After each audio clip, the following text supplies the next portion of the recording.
morning, students. How are you all? Right? I hope all of you are fine at home, right? So let's start what we were doing. In our previous class, we have discussed about microorganisms, right? What are microorganisms and how they are useful for us, how they are harmful for us, the disease caused by microorganisms. We have studied all these things, right? So in today's class we will discuss about food preservation. Okay, let's start. Food preservation.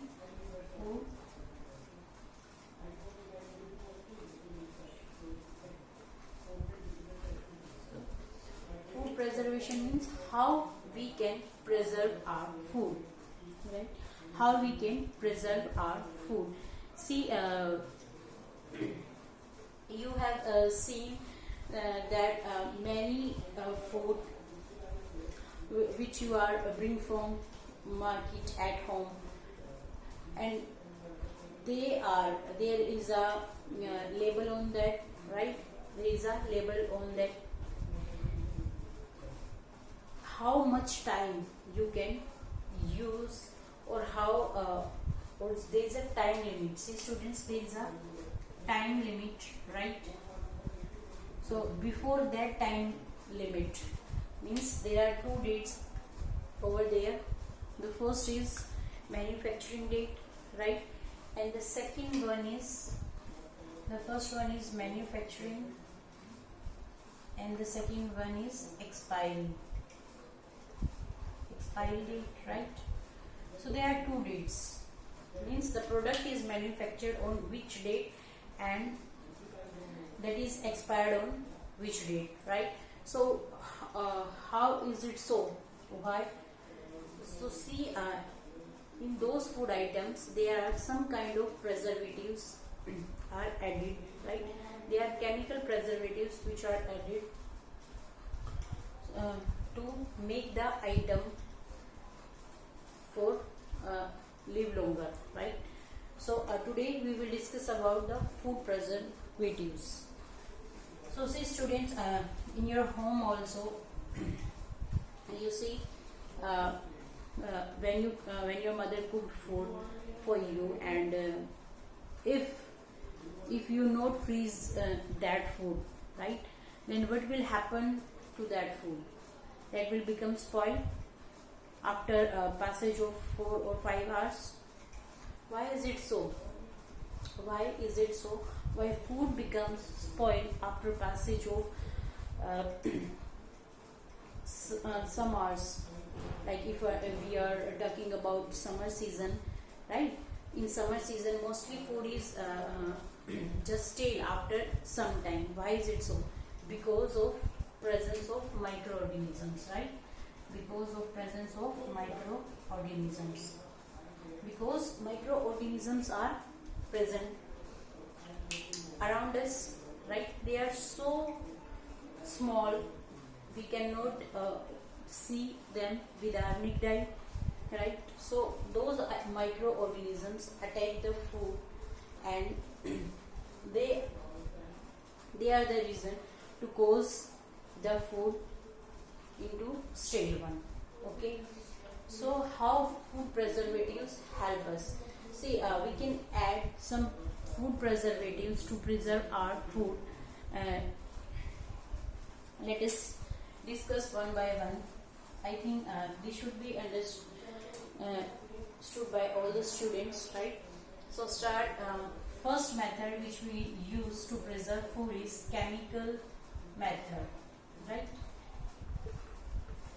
Chemical method, or chemicals which preserve the food. The chemicals which we use to preserve the food that helps in the preservation of food. So there are some chemicals which we can use to preserve the food. That is sodium benzoate,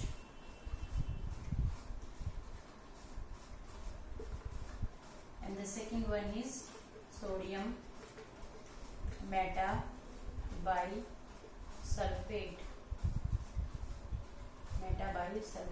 Right? So these are two type of chemicals. By the use of these chemicals we can preserve the food. Okay, so this is the chemical method. Apart from chemical method, we use other methods to preserve the food. So what they are, let us discuss. The first one is chemical method. The other method which can use to preserve the food is by adding salt or sugar. Okay, salt or sugar are also worked as a preservative. So by adding salt, if we will talk about salt, so salt, by the ages people use salt as a preservative, right? Because when we put salt in the food, then it absorb moisture from the food, right? It will absorb. See, this is the food, or see, you can say it is meat. So mostly meat, fish. So these items are stored or to preserve by adding salt in that. If we add salt over meat, then after some time the salt will absorb moisture from it, right? Salt will absorb moisture from it and keeps it dry. So it will prevent the attack of microorganisms over the food. We can prevent meat, fish by the adding of salt as a preservative, right? I hope these two are clear to everyone. So let's move to third one.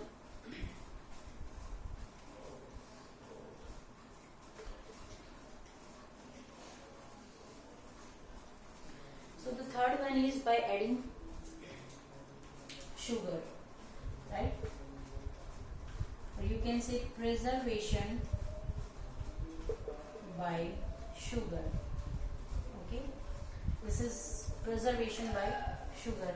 Means by adding sugar into food items, we can also preserve the food items. So the food items which you eat, like jams, see, you are using in your homes, jams, jellies, like squashes,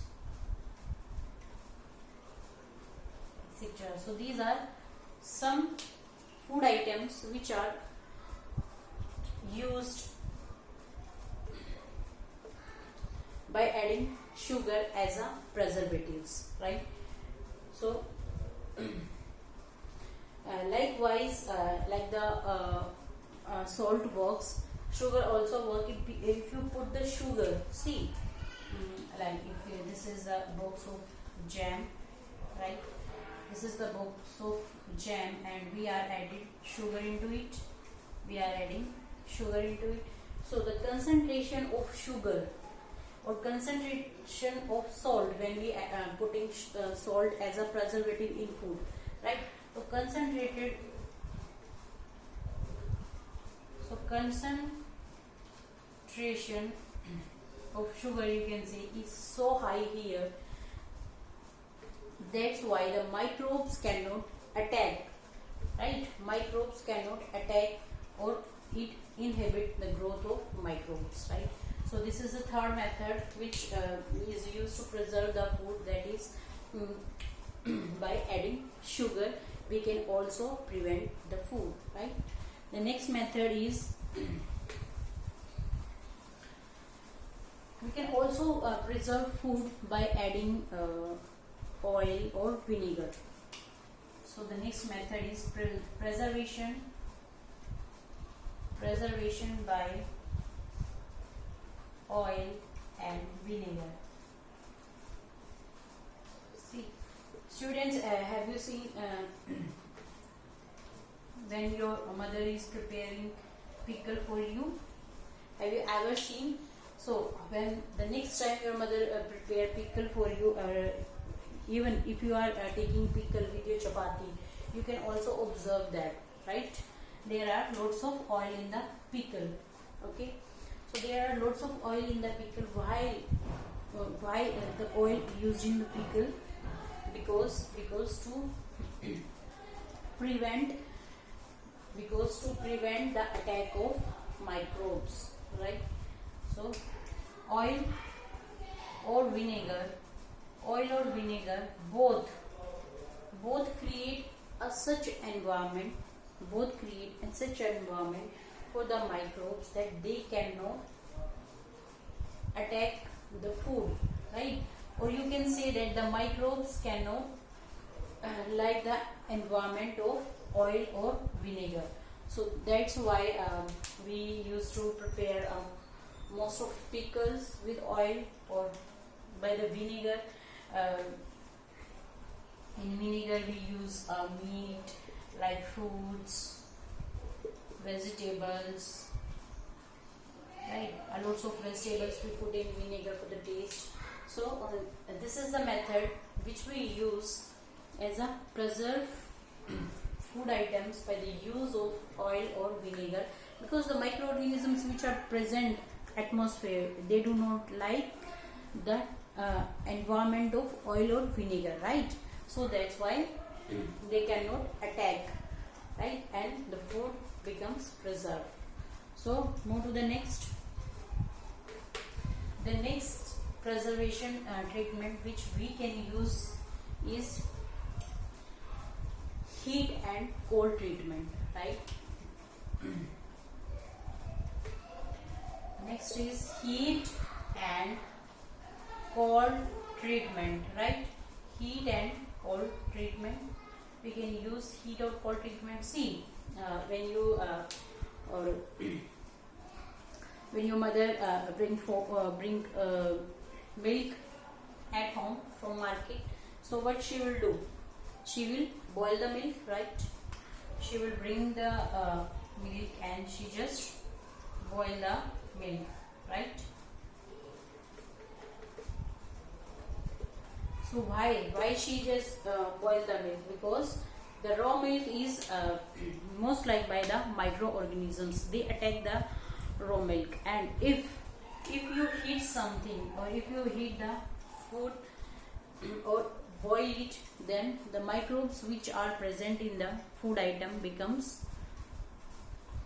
destroyed, right? They will kill by the presence of heat, by the providing of heat they becomes killed, right? So this is how you can preserve your food, by the heating process or by the chilling, by freezing, by giving cold treatment. You can also preserve your food, see, many of food items you having at your home, you just put those food items into refrigerator, right? You put all these food items into refrigerator. So why? Because in refrigerator temperature is low, right? Temperature is low as compared to room temperature. So this is another method by using we can also preserve food items. Okay, so I think this is clear to all of you. Now we will discuss about our next process, that is pasteurization. The next process is pasteurization. So let us discuss.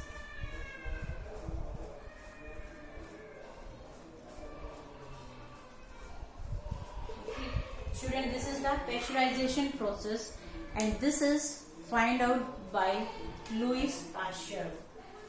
This is find out by Louis Pasteur, right? Louis Pasteur is a scientist who discovered this process. That's why the name is pasteurization. So what is this process basically? In this process, firstly milk is heated at 70 degrees Celsius, right? Milk is heated at 70 degrees Celsius.